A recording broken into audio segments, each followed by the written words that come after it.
Well, the tech firm View says it's helping create smart and connected buildings to improve people's health and wellness while simultaneously reducing energy consumption. Its most recent project, the Dallas-Fort Worth Airport. Here to discuss is View CEO, Dr. Rao Mulpuri in Saratoga, California. It's so great to have you on the show. Explain what exactly you've done with the Dallas airport. Yeah, so, the airport is looking to modernize and get better each year. Several years ago, we did a pilot study with DFW where we installed View at a couple of gates, installed View at a concession area, and shown that it fundamentally improves passenger experience. It helps increase concession sales. It helps the airport consume less energy, all of which are very important for the airport and their customers, the airlines, and their customers, the passengers. So with that data, DFW decided that they were going to retrofit the entire airport, every terminal, every piece of glass with View. We have won that contract. And what we're just announcing is actually they're building a new area, and they're calling this, it's 4 gates. It's called the Gate of the Future, where they're actually showcasing some of the new technologies that we're deploying onto our smart glass platform.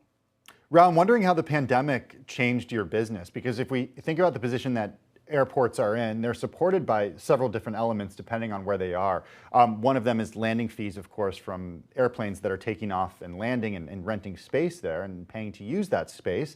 Another one is revenue from customers, flyers who are actually flying through the airports. Both of those things have absolutely dried up over the last 10 months. What has that meant for your business?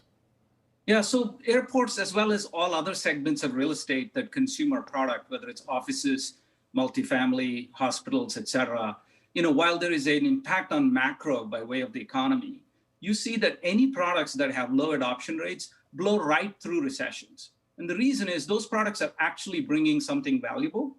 In our case, we were already on a fairly strong growth trajectory. What the pandemic has done is at the human level, it brought an awareness around the quality of air you breathe, around the space and the distancing and your health in general. And we deliver on human health in a big way. We increase the passengers' comfort. We increase the passengers' confidence about this health around their space. And importantly, if you think about what's going on with airports, they're trying to deliver on 2 things. One is passenger experience. Again, a better on-the-ground experience results in a better in-the-air experience for the airlines. So the airlines are pushing the airports to create a better environment for their passengers. But secondly, they've lost a lot of their sales. Their revenue has gone down because of, things like Uber and so on. They lost parking revenue. There's less rental car revenue. And so as a result, they're looking to find ways to increase revenue. What our product does is it helps create a more comfortable environment. The dwell time increases, which means people spend more money while they're in the airport, as well as some of our new products actually generate revenue by way of advertising as well. Just for some context for our viewers, give us some numbers about revenue and the type of growth you're seeing at View. Yeah, so we published as part of going public through this SPAC process, our 5-year projections, so they're available online. So we published that in 2020, we did about 30 million in revenue. The year hasn't closed yet, so we haven't published the actuals. But in 2021, we're projecting that we're going to grow about 2.5 times. And then beyond that, we're showing that we're going to grow 100% plus compounded annually for the next several years. And the reason is, even at a couple of $2 billion of revenue, we're a 0.1% market share for the global, window market. So what that tells you is we're not about the macro, we're about the big secular trends that are going on in society. What are the big trends in real estate? It's infusion of technology. This is the sector that's the largest asset class, has had the least amount of technology infusion, and by way of that, by the least amount of productivity gains of any sector. Climate change is a big driver. Buildings consume 40% of all energy. And as you know, climate change is a big imperative globally for all the people. And so that's a big driver for change in the industry. Human health is a big imperative. We learned about how food is important for us. The space that we consume is also important for our health. Rao, but one of the secular trends that we're seeing in real estate now too is the idea of this hybrid work and working from home and less office space. In fact, we learned today that San Francisco's office market, for example, close to where you are, is being hit so hard by the pandemic that by some measures it's worse than the global financial crisis or even the dot-com collapse. How does that affect your business if people aren't going to offices?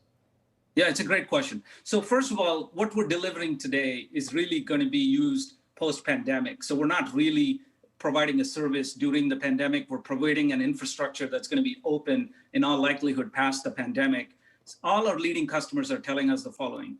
In all likelihood, the number of person hours spent in an office building will be less going forward for, on a per person basis. But the space consumed by that person is likely going to go up massively because people are more aware of the space that they need to have between them and the next person.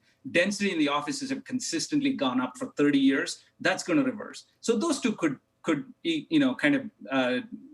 cancel each other. But the bigger phenomenon here is much like what we saw in retail with omni-channel, where you could transact from anywhere, but you went to the store for the experience.